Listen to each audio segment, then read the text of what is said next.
5장 1절부터 낭독합니다. 대지상마다 사람 가운데서 취한 자이므로 하나님께 속한 일에 사람을 위하여 예물과 속지 않은 제사를 드리게 하나니, 저가 무식하고 미혹한 자를 능히 용납할 수 있는 것은 자기도 연약에 쌓여 있음이니라. 이러므로 백성을 위하여 속죄제를 드림과 같이 또한 자기를 위하여 드리는 것이 마땅하니라. 이 존귀는 아무나 스스로 취하지 못하고 오직 아론과 같이 하나님의 부르심을 입은 자라야 할 것이니라. 또한 이와 같이 그리스도께서 대지상 되심도 스스로 영광을 취하심이 아니요 오직 말씀하신 자가 저들어 이르시되 너는 내 아들이니 내가 오늘날 너를 낳았다 하셨고, 또한 이와 같이 다른데 말씀하시되 네가 영원히 멜기세덱의 반차를 좇는 제사장이라 하셨으니, 그는 육체에 계실 때에 자기를 죽음에서 능히 구원하실 이에게 심한 통곡과 눈물로 간구와 소원을 올렸고 그의 경외하심을 인하여 들으심을 얻었느니라. 그가 아들이시라도 받으신 고난으로 순종함을 배워서 온전하게 되었은즉 자기를 순종하는 모든 자에게 영원한 구원의 근원이 되시고 하나님께 멜기세덱의 반차를 좇은 대지상이라 칭하심을 받았느니라. 우리 구원의 주께서 저 영원한 안식에, 저 영원한 목표에 이르도록 하나님의 집인 우리를 인도하십니다. 그 길에 하나님의 집을 허물 만한 배도의 위험이 도사립니다. 배도는 죄 중에 죄입니다. 히브리서가 배도를 2번 정의한다 할 수 있을 만큼 설명하는데, 배도는 하나님의 아들을 다시 십자가에 못 박는 것이라 하였습니다.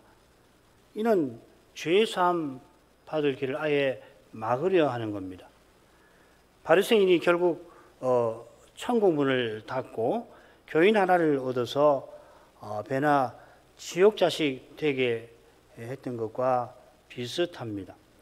이런 위험이 주님께서 죄와 상관없이 두 번째 오시기 직전에 가장 심해진다 하셨습니다.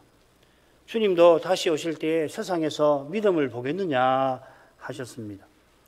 사람의 생각에는 구원 얻는 믿음을 도무지 찾지 못하는 상태가 될 것이라 하는 말씀입니다. 이런 두려운 시대에 우리는 이미 접어들었습니다. 그러나 우리 주님께서 죄와 상관없이 오시기 위해서 이 두려운 죄와 상관하십니다. 사람에게서 나올 수 없는 그런 믿음을 연약한 인생들에게 선물로 주셔서 친히 배도의 세력과 싸우십니다. 이 믿음을 얻는 길이 바로 우리가 대지상을 통하여 담대히 은혜의 보좌의 앞에 나아가는 데서 그 길이 열립니다. 보좌에 앉으신 하나님께서 이 시대의 거룩한 교회답게 존재하게 하는 이 은혜를 주십니다. 이 은혜를 얻는 방도가 바로 믿음입니다.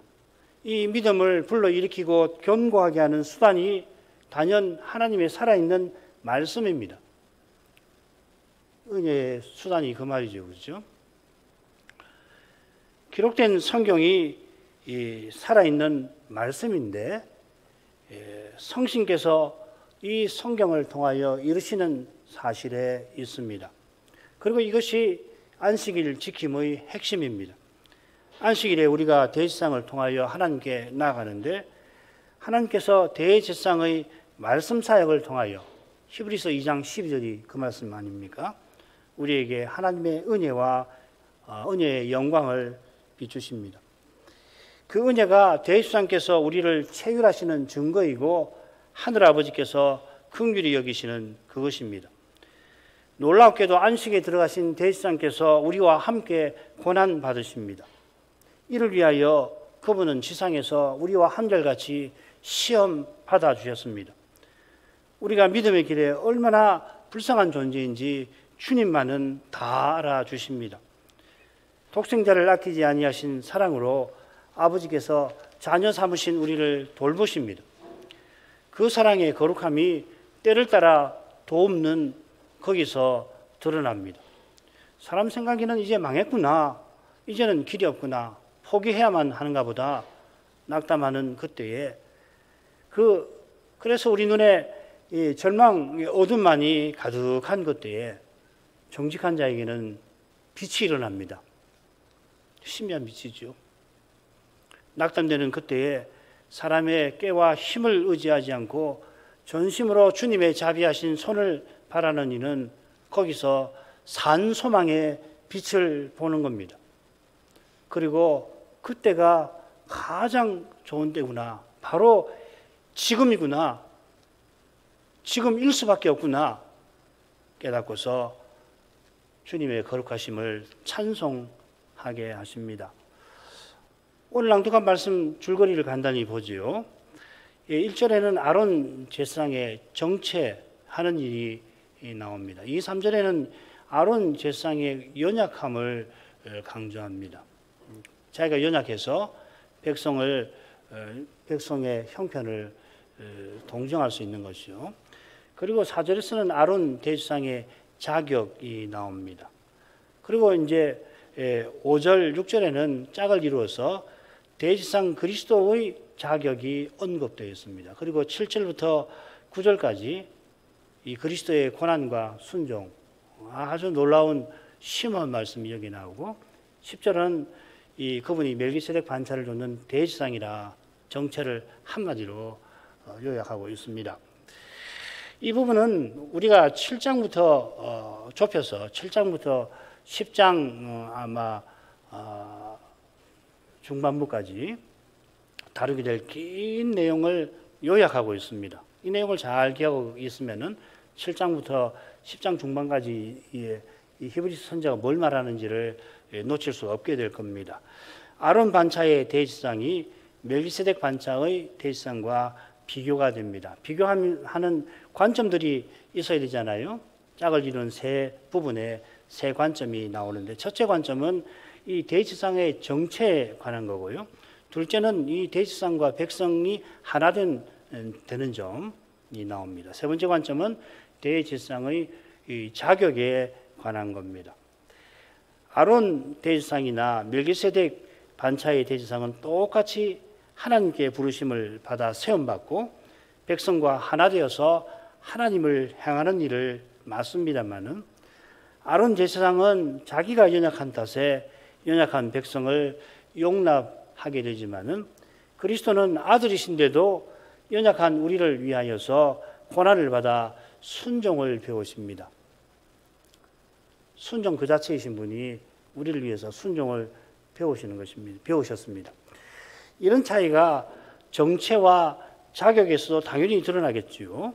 이런 차이를 통해서 신약의 선자는 조금 전에 생각한 체휼하시는 대제사장과 은혜의 보좌에 앉으신 하나님께로 우리의 마음을 향하도록 합니다. 1절로 가겠습니다. 대제사장마다 사람 가운데서 취한 자이므로 사람을 하나님께 속한 일에 사람을 위하여 예물과 속지 않는 제사를 드리게 하나니,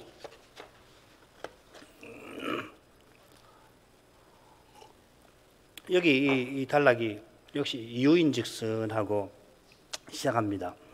우리가 대제사장을 통해서 은혜의 보좌 앞에 나아가서 긍휼하심을 얻자 바로 앞에 사단 끝에 권면하였는데, 그 권면한 근거와 이유를 이 5장 1절부터 10절에서 제시하려고 하는 겁니다. 대제사장마다 하고서 선자는 대제사장이 누구며 어떤 일을 맡는지를 1절에서 요약합니다. 첫째로 대제사장은 사람 가운데서 취한 자입니다. 4절에 하나님의 부르심이 나오니까 하나님께서 사람 가운데서 대제사장을 취하시겠죠. 이것은 대제사장이 사람을 위하는 직분인 것과도 붙어 있습니다. 그 직무가 하나님께 속한 일이라는 표현에 요약되어 있습니다. 2장 17절에서 제가 이 표현의 뜻을 설명해 드린 줄 압니다. 하나님을 향하는 일에, 우리 인생이 하나님을 향하는 그 일을 맡은 직분이 바로 대제사장입니다. 대제사장이 하나님을 향하는 일을 위하여서 예물과 속지 않은 제사를 드립니다. 이 예물이라는 말 자체가 하나님을 향하는 가까이함, 하나님을 가까이함이라는 뜻이 담겨 있습니다. 하나님을 가까이하는 그 일의 장애가 단연 죄이기 때문에 직접적인 장애는 죄지요. 그리고 간접적으로 우리의 악이 그렇게 이유가 되겠죠. 그런데 악도 죄에서 난 것이니까 모든 제사는 그래서 이 속죄하는 절차부터 시작됩니다. 이 절차는 제사 드리는 사람이 희생을 가까이 가져오는 데서부터 제사장이 피를 처리하는 데까지 이루어집니다. 레위기 1장부터 10장까지 제사와 제사장 규례가 나오는데 얼마나 길게 다루는지 1장부터 10장까지 계속 제사 이야기가 나와요. 신약 백성이 우리에게는 이건 뭐 너무 복잡하다. 그리고 너무 반복이 많이 되는 것 같기도 하고 심지어는 반복인 것 같은데 자세히 들어보면은 다르고 말이죠. 달리 생각하면은 우리 죄의 문제가 얼마나 심각한 건가 보여주는 거겠죠. 대제사장은 백성을 대표하고 대신하여 제사를 드려서 하나님을 가까이 합니다. 대제사장이 입는 그 에봇의 견대, 흉패가 그 사실을 잘 보여줍니다. 그처럼 레위인은 이스라엘 장자들을 대신하고 아론이 장자들의 장자인 데서도 이 사실이 잘 드러납니다. 물론 레위기에서나 우리 다 공부한 것이니까 요점만 말씀드립니다. 백성을 대표하고 대신해야 하므로 대제사장은 반드시 사람이어야 합니다. 이를 위하여 대제사장은 하나님께 세움 받습니다. 이 중요한 표현이 한글 개역에서는 빠졌다고는 보기는 어려울 것 같아요. 하나님, 여기 들이게 하나님이라고 번역된 말이 여기 이렇게 번역해 놓은 것 같아요. 이게 세움 받는다 하는 말입니다. 세운다는 말이고 수동태니까 세움 받는다 하는 말입니다. 레위기 8장을 보게 되면 7일 동안이나 제사장의 임명식이 계속 이어지죠. 모세가 매일 3가지 제사를 드렸는데 그 절차를 보면 통상적인 제사와 조금 다릅니다. 제사장은 번제단과 더불어 피와 관유를 통하여 성별됩니다. 이런 성별 절차가 여럿입니다. 특히 화목제의 피로 제사장의 오른 깃불과 오른손 엄지가락, 오른발 엄지가락에 그 피를 바릅니다. 아론이 특별한 요제를 드리게 하십니다. 이 모든 절차들 복잡하고 정말 꼼꼼하게 보지 않으면 그게 그거 같은데 그 모든 절차는 일제히 아론 제사장들어 오실 메시아를 전심으로 바라보게 하는 그런 규정들입니다. 그래야만 그들이 오실 메시아의 그림자다웠게 그 맡은 바 소임, 그 막중한 소임을 이루는 겁니다. 그처럼 하나님께서 그들을 친히 세우셨습니다. 자격이 없는 그들을 옛 언약에서 실로 중요한 직분에 세우셨습니다. 이 점에서 그리스도는 다르지요.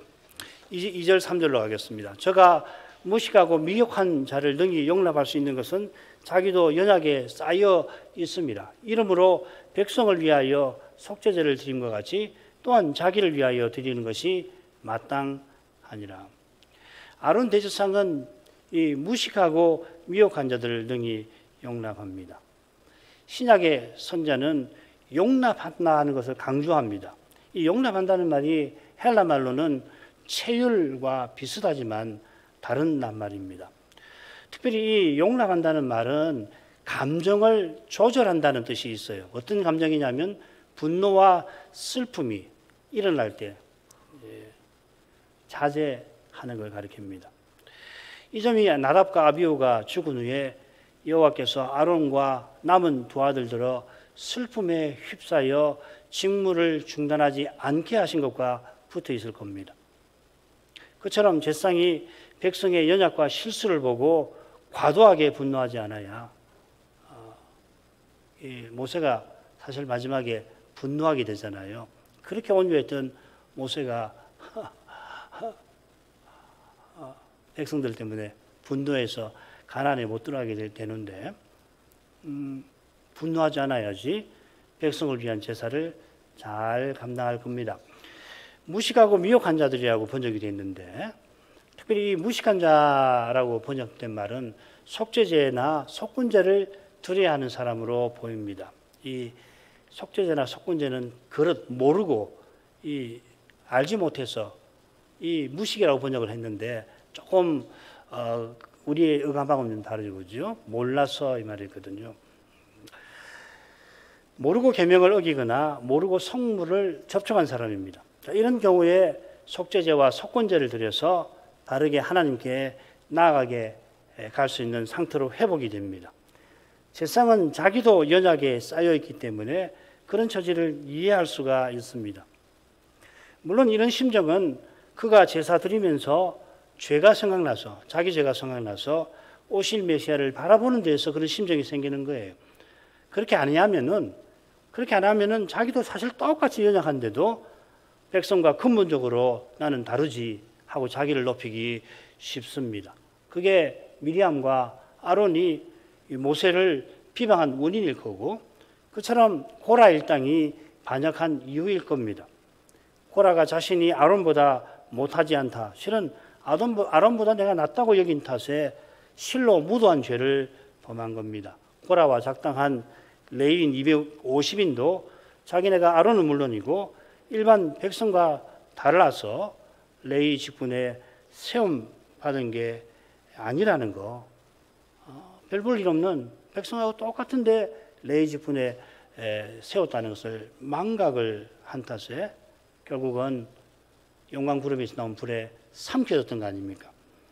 아론 제사장이 능히 용납할 수 있는 비결이 자기가 연약한 사실 그 자체에 있는 것이 아니라 자기도 연약한 것을 깨닫는 데에 있는 것입니다. 오늘날 우리도 마찬가지죠, 그죠? 그런 깨달음은 제사에서 드러나는 여호와의 거룩한 영광에, 예배에서 하나님의 거룩한 영광을 보고서 자기 죄를 깨달아 메시아를 의지한 것과 딱 붙어 있는 겁니다. 다른 데서 이런 거 나올 수가 없죠. 미혹한 자들은, 이 미혹한이란 말이 히브리서에 두 번 더 나옵니다. 한 번은 이 광야 1세대에게 사용되었습니다. 그들이 마음이 항상 미혹되어 내 길을 알지 못한다 하셨습니다. 또 한 번은 믿음의 용사들이 믿음 때문에 광야에서 유리한 데 있어 길을 잃었다 이 말이죠. 길을 잃고 왔다 두루 다니는 두 경우 중에 첫째 경우에 해당되겠지요. 그렇다면 미혹한 자들은 가령 고라 반역 때에 고라 일당이 그렇게 두려운 징계를 받는데도 그들을 두둔하며 원망한 자들을 가리킬 겁니다. 그때 모세와 아론은 그들에게 분노하지 않고 오히려 회막을 바라보았죠. 여호와를 향하여 기도한 것인데 회막을 보니까 영광구름이 회막을 덮고 있습니다. 회막을 버리지 않고 덮고 있는 겁니다. 여호와께서 자기 백성을 버리지 않으실 것을 모세와 아론은 즉각적으로 알았습니다. 그러나 그 죄가 너무도 엄중해서 여호와께서 연병을 내리겠다 하시니까 모세가 아론들어 향로에 단에 불을 담고 향을 두어서 회중 가운데 가서 속죄하라 명합니다. 아마 이때 아론은 100세 노인이었을 것 같은데 그가 연병으로 픽픽 쓰러지는 회중 앞에 달려갑니다. 눈앞에 회중들이 전염병이 얼마나 독하면은 코로나보다 더한지 코로나 같은 것인지 픽픽 쓰러져요. 그 100세 노인이 그 향로를 들고 달려갑니다. 이런 심정은 오직 메시아를 바라보는 데서만 나오는 것입니다. 우리가 아직 원수되었을 때 하나님의 아들께서 메시아께서 십자가에 원수인 나를 위하여 돌아가셨습니다. 이런 사랑으로만 직분을 감당하고 우리 맡은 소명도 똑같습니다. 직분자만 이런 게 아니라 직분자가 아닌 우리 모두의 소명도 이 사랑이 있어야 이룰 수 있는 것이에요. 아론 대지상이 자기도 연약에 쌓여 있음을 아는 길이 바로 백성을 위하여 속죄제를 드리고 또 자기를 위하여 드리는 데 있습니다. 이 쌓여 있다 하는 표현이 히브리서 12장 1절에 나옵니다. 구름같이 둘러싼. 여러분, 구름이 어떤 구름일까요? 한번 생각해 보세요. 12장에 가서 제가 설명을 해드릴 텐데 왜 구름같이라고 했을까? 구약 성도를 가리키는 거거든요. 구약 성도가 구름같이 둘러싸고 있는데 그 증인들을 보면서 우리 신약교회는 앞에 두신 경주를 경주하는 겁니다. 이 눈으로 보는 거 아니죠, 그죠? 구약 증인이 얼마나 많은지 구름처럼 둘러싼다는 표현일 텐데 그 정도일까? 한번 생각해 보세요. 이런 것을 보면 아론 대지상이 자기의 연약함이 얼마나 많은지를 안다 하는 말입니다. 또 이 쌓여있다 하는 표현은 어디 쓰느냐면 쇠사슬의 메인데도 쓰입니다. 이런 뜻을 고려하게 되면은 로마서 28장 20절이 될 수가 없는데 이건 확인을 해서 말씀을 드리겠습니다. 제가 얼른 생각이 안 나네요. 이런 뜻을 고려하면 아론 대지상은 자기의 연약함이 얼마나 심한지를 알아야 합니다. 지난 시간에 우리의 연약함에 관해서 살핀 것처럼 아론이 대지상이지만 스스로는 하나님께 나아갈 힘도 없고 하나님의 언약을 이룰 힘도 없습니다. 그러나 이것을 철저히 깨닫는 사람에게 직분과 소명을 이룰 길이 열리는 겁니다. 이걸 못 깨달으면 길이 보이질 않아요. 자기 길로 가는 거죠. 사람의 깨와 힘으로 행하는 수밖에 없죠. 아론 대지상은 자기를 위하여도 속죄제를 드려야 합니다. 대속죄일에 대지상은 먼저 자기와 자기 가문을 위해서 수송아지로 속죄제를 드립니다. 그처럼 그가 대지상으로 세움받는 날에 또 대지상으로서 봉사하던 제8일에도 자기와 권속을 위하여 속죄제를 드렸습니다. 그러나 멜기세덱 반차의 대지상은 그리하실 필요가 없습니다. 죄가 없으신 까닭입니다. 사절로 갑니다. 이 종기는 아무나 스스로 취하지 못하고 오직 아론과 같이 하나님의 부르심을 입은 자라야 할 것이니라. 히브리서의 선자는 대지상 직분을 이 존귀라 부르면서 아무도 스스로 이 존귀를 취하지 못한다 강조를 하고 있습니다. 이 취하지 못한다 했는데 1절에서 사람 가운데에서 하나님께서 대지상을 취하신다 말씀하신 것을 가리키는 거죠. 그죠? 그 대조가 되는 거죠. 하나님이 원하시는 사람을 취하여서 친히 대지상에 세우십니다. 바로 여기에 대지상의 존귀가 있습니다. 이 존귀라는 말이 히브리서에 어디 나오냐면은 십자가 지신 주님께 사용되었습니다. 십자가 지신 주님께서 영광과 존귀로 관 쓰셨다. 관으로 씌우셨다. 이렇게 되어 있죠. 또 모세보다 뛰어나신 주님이 지니고 계신 것으로 하나님께서 가지고 계신 이 속성으로서 존귀이죠. 그죠? 존귀하신 하나님이 대지상에게 존귀를 주시는 것입니다. 이는 그가 지성소까지 나아가서 존귀하신 하나님을 가까이 할 수 있는 것을 가리키는 표현입니다. 아론이 이런 존귀를 스스로 취한 게 아닙니다. 시내산 아래에서 금송아지를 만들어서 섬기게 만든 아론이니까 누구보다 이 존귀를 받지 못할 사람이겠죠. 그래서 오직 아론과 같이 아론을 그런 점에서 강조하는 겁니다. 그런 그를 하나님께서 불러서 대지상 직분에 세우셨습니다. 이 표현은 하나님이 아브라함을 가나안으로 부르신 것과 비슷한 면이 있습니다. 가나안은 그가 장례받을 기업입니다. 가나안으로 부르셨다는 것은 저 하늘로 부르신 것과 붙어 있는 거죠. 딱 붙어 있는 거죠. 아브라함은 그래서 가나안을 차지하려고 애쓰지 않고 하늘 본향에 이르려고 힘썼습니다. 그게 아브라함의 소명입니다. 하늘 본향에 나가는 거. 우리도 마찬가지인데 이 소명을 이루도록 아브라함은 그리스도처럼 말하자면 삼중직을 받았습니다. 그는 부족에게 선지자이면서 또 제사장이면서 왕이었습니다.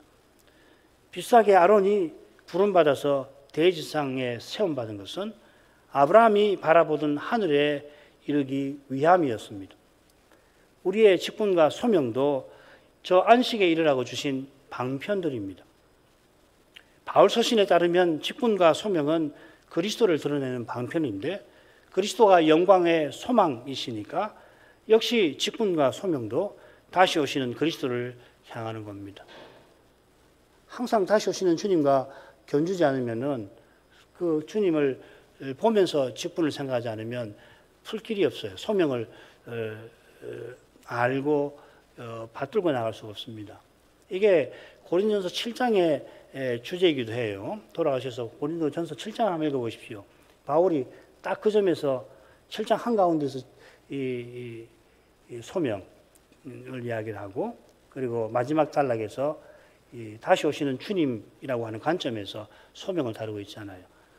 인생에 일어나는 모든 문제, 우리가 소명을 말한다는 거, 우리 삶 전체를 말하는 건데, 일어나는 모든 문제를 풀 수 있는 길은 궁극적으로 주님의 재림에 있는 겁니다.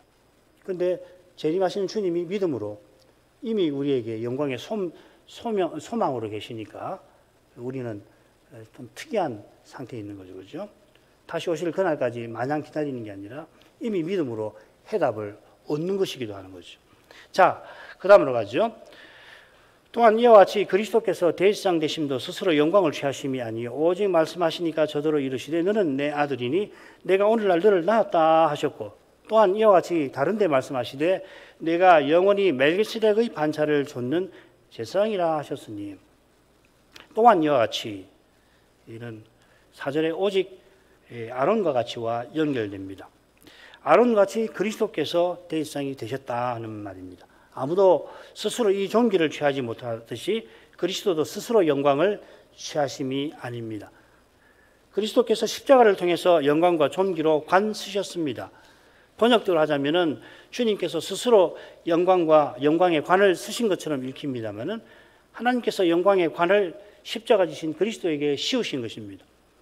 바울 사도도 같은 취지로 하나님께서 그리스도를 죽은 자 가운데서 일으키셨다고 일관되게 씁니다.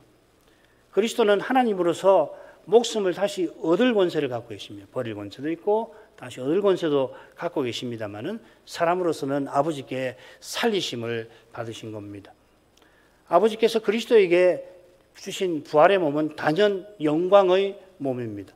그처럼 그리스도께서 스스로 영광을 취하여 대제사장 되신 게 아닙니다. 오직 말씀하시니가 그리스도에게 영광을 주어 대제사장 삼으셨습니다. 이렇게 새겨야 정확합니다. 말씀하시니, 이 표현이 히브리서 맨 처음에 나왔죠.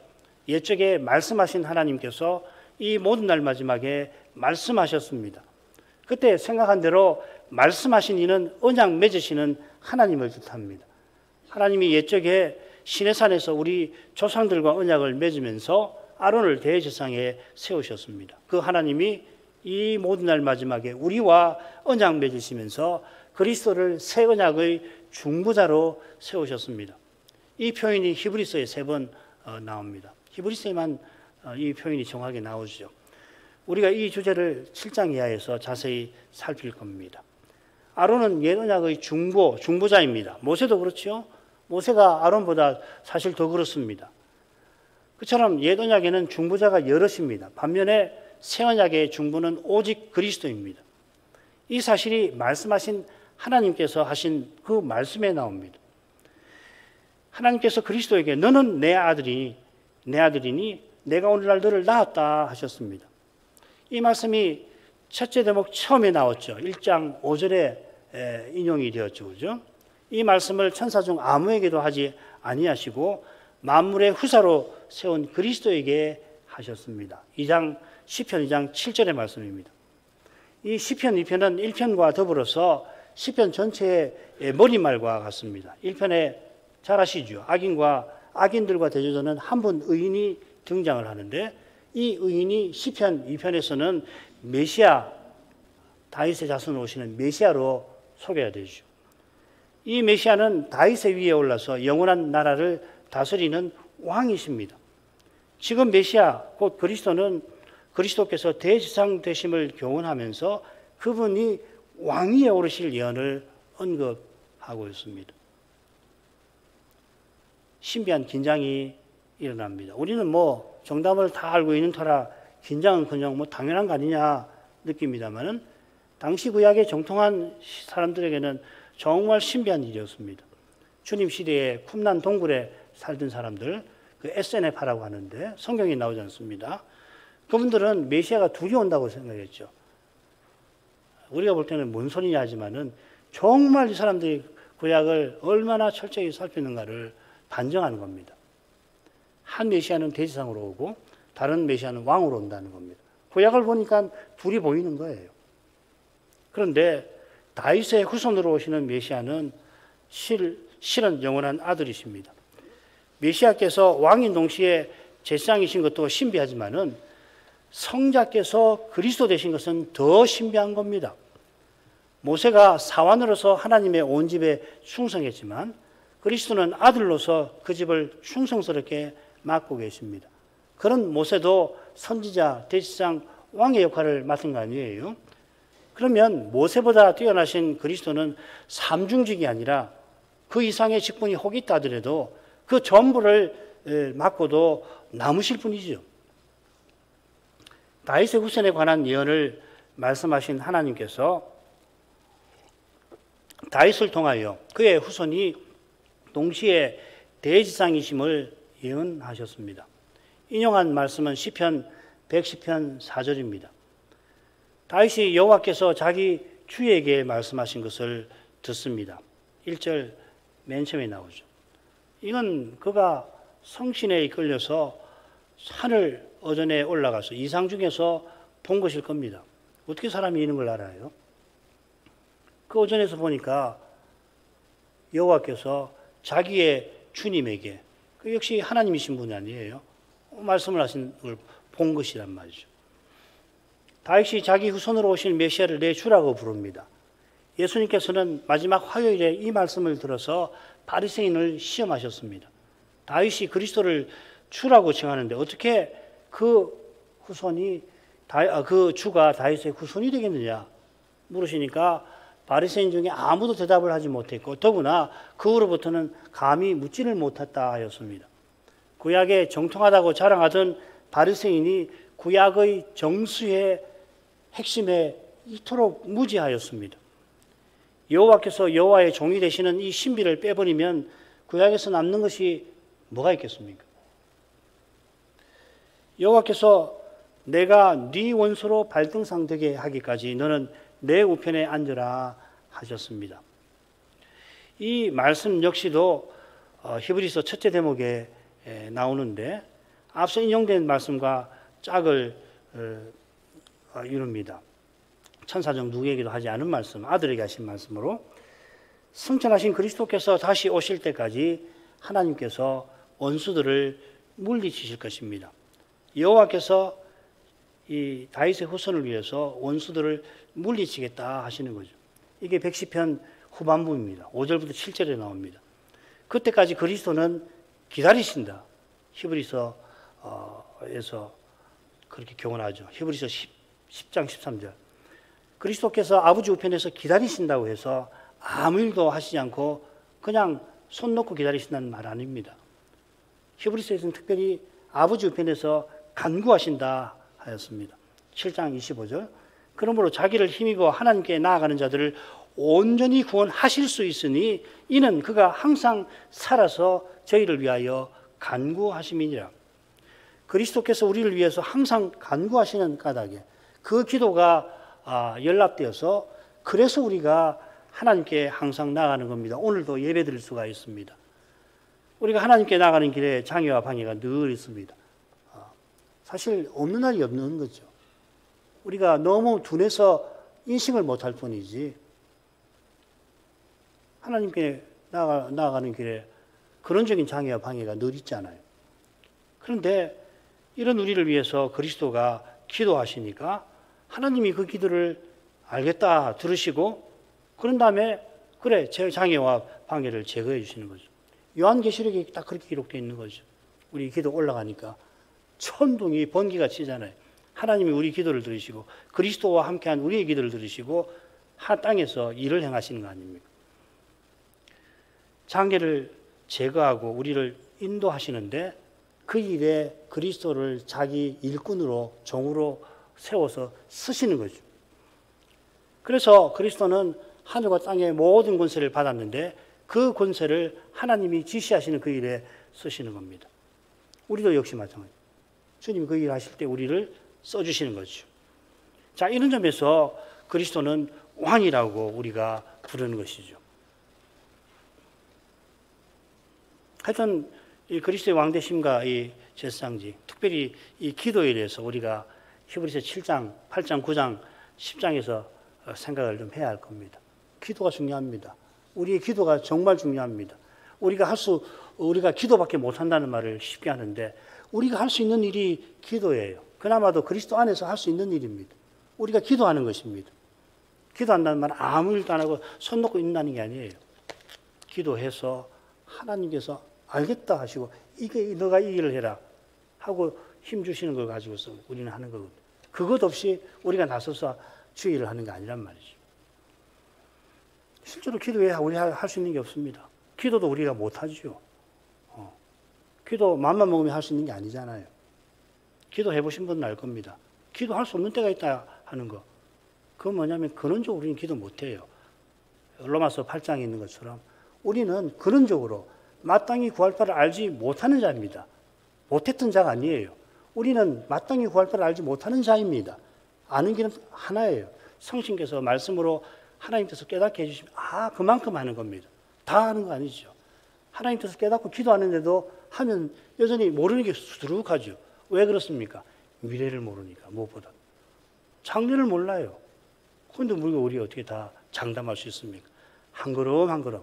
주님이 여기까지 인도해 주시면 여기서 기도하고 또 기도해서 인도해 주시면 이렇게 기도해야 되겠구나. 또 이렇게 가야 되겠구나. 날마다 한 걸음 한 걸음씩 가는 거잖아요. 그게 시편 119편이라는 거 아닙니까? 저희 말씀 내 말에 등이요 내 길에 빛이니라. 옛날 등불같이 하나님 말씀 비춰가지고 한 발 내리는 그 길을 보여주시는 거거든요. 하나님 말씀이. 그렇게 한 걸음 한 걸음 인도하신다고. 그 말은 항상 의지하게 만드시는 거거든요. 왜냐하면 우리는 의지해야 할 존재니까. 우리는 자존적인 존재가 아니잖아요. 사람이 자존적으로 되려고 하면은 사람의 힘과 깨를 쓰게 되어 있거든요. 그렇지 않고 항상 의지하게 하시려고 그게 우리에게 마땅하고 복이니까. 말씀도 한 걸음 한 걸음 보여주시는 거거든요. 네, 하나님 말씀 읽으셔야 합니다. 읽지 않으시더라도 말씀이 내 안에 있어야 해요. 내 안에 있는 그 말씀을 성신이 쓰셔서 역사하시는 거지 신학 이론을 가지고서 하나님 성신이 역사하시는 거 아니에요. 자, 6절에 인용된 말씀의 교훈이기도 합니다. 내가 영원히 멜기세덱 반차를 줬는 제사장이라. 7장에서 생각하게 될 겁니다. 멜기세덱은 누구인가? 창세기 14장에 처음 나오죠. 멜기세덱의 반차는 무엇인가? 왜 그 반차가 필요한가? 그리스도는 어떻게 멜기세덱 반차의 대제사장이 되셨나? 거기 아주 흥미로운 내용이 나올 겁니다. 그리스도께서 멜기세덱 반차를 줬는 제사장이 되신 뜻이 실로 높고 넓습니다. 그 높고 넓은 뜻을 아버지와 아들이 성신 안에서 정하신 것입니다. 그 뜻을 따라 아들이 왕이며 제사장이 되셨습니다. 이런 일이 이 세상에서는 왕이면서 제사장이 되었으니 영광스럽고 언약의 나라에서도 사람이 볼 때는 영광스럽습니다. 대제사장이 영광스러운 옷을 입지 않아요. 그러나 하나님께는 그런 직분 자체가 영광스러울 리가 없습니다. 하나님이 대제사장 옷을 입은 게 뭐가 영광이 되겠습니까? 그런데 바로 여기서 우리 하나님의 거룩한 영광이 드러납니다. 하나님이 죄인을 구원하려고 영원히 멜기세덱 반차의 대제사장이 되셨습니다. 영원히. 성자께서 그리스도로 계십니다. 재림하신 후에 일을 다 마치셨으니까 인성을 버리고 하나님으로 돌아가시는 게 아닙니다. 그처럼 성신도 우리 안에 영원히 계십니다. 요한복음 14장에 딱 한 구절 나오죠. 우리가 영원히 그리스도의 몸과 지체로 살도록 그리스도처럼 하나님의 아들들로 살도록 하려고 성자와 성신께서 그렇게 하십니다. 이런 데서 우리가 삼위의 관계와 사귐이 어떠한가를 미미하게나마 헤아리는 겁니다. 삼위께서 그렇게 계시는구나. 그렇게 사귐을 나누시는구나. 헤아리게 하신 만큼 우리가 삼위께로 향합니다. 이렇게까지 우리를 위하시는 하나님을 바라보며 즐거워하는 것입니다. 기도하겠습니다. 자비하신 아버지, 성자께서 멜기세덱 반차의 대지상이 되게 하신 그 일을 오늘 살폈습니다. 아론 대지상과 달리 그리스도께서 또한 왕이 되십니다. 이것이 구약에 정통하다는 이들에게는 놀라운 일이었겠지만, 그러나 그보다도 성자께서 그리스도 되신 것이 실로 놀라운 일인 줄 믿습니다. 이 놀라운 사실이 우리가 그리스도 이름으로 아버지께 예배하는 거기서 드러나고 있습니다. 우리가 그리스도를 인도를 받아서 하나님을 향하는 데서 이 놀라운 사실이 우리의 삶에서 또한 드러납니다. 이 놀라운 신비는 오직 믿음으로만 제대로 볼 것입니다. 과연 성자께서 영원히 대지상으로 계시는 것이 신비하고, 성신께서 우리 안에 영원히 내주해 주시는 것도 그러합니다. 이 은혜의 사실들에서 삼위의 관계와 사귐을 엿볼 수 있게 하십니다. 그 신비하신 삼위께로 우리의 마음을 더욱 향하도록 이끄십니다. 삼위 하나님만 우리가 바라고 즐거워할 분이십니다. 이제도 저희를 이끌어 하나님께 더욱 나아가게 하옵소서. 예수님의 이름으로 기도합니다. 아멘.